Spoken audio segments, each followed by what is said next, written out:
रुको जरा सबर करो। তো বন্ধুরা, আজকে কোনো রোস্ট না, আজকে আমরা হুজুরের বয়ান শুনবো এবং তার সাথে সঙ্গ দেব।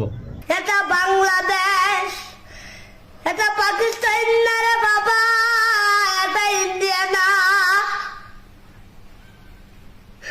বাংলাদেশের মানুষটা আমার আল্লাহ তাআলা এমন একটা মেধা দিয়ে বানাইছে, যারা কারোটা খায় না, কারোটা লড়ে না, সুযোগ পাইলে রাজ্যওয়ালা বাস তারে তারে। হুজুর মাহফিল করতেছে ভালো কথা, কিন্তু লাস্টে যে কথাটা বলছে সেটা কি ছিল? সুযোগ পাইলে রাজ্যওয়ালা বাস তারে তারে। হুজুর এত সুন্দর মাহফিল শিখলেন কার কাছ থেকে? তাহেরি হুজুরের কাছ থেকে নাকি? কি জবাবটা দিবে যে আমার সাথে হিংসা মুখের আইডির হেক করে দিছে? যে মানুষটা আমার সাথে হিংসা মুখের আইডি হেক করে দিছে, ওই মানুষটা আমার আল্লাহ কখনো ক্ষমা করবে না।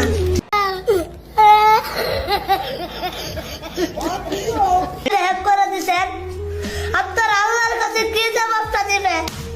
ठीक এর জন্য আমরা আরেকটা আইডি নতুন খুলেছি, দয়া করে মেহরবানি করে এটা নষ্ট করে দিয়েন না। ভাই হুজুর কিন্তু অনেক কান্নাকাটি করছে, কিন্তু চোখে জল নাই। তারপরও বলতেছি, হুজুর যে নতুন আইডিটা খুলছে সবাই কিন্তু ফলো দিয়ে রাখবেন।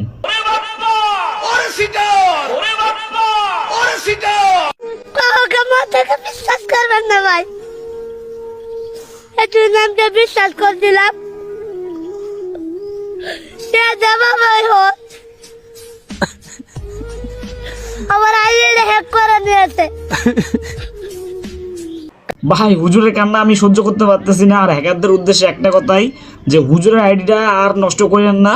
হুজুর অনেক কষ্টে একটা আইডি খুলছে, আর সবাই দর্শকদের উদ্দেশ্যে বলছি, সবাই কিন্তু হুজুরের আইডিতে ফলো, লাইক, কমেন্ট, শেয়ার করে দেবেন।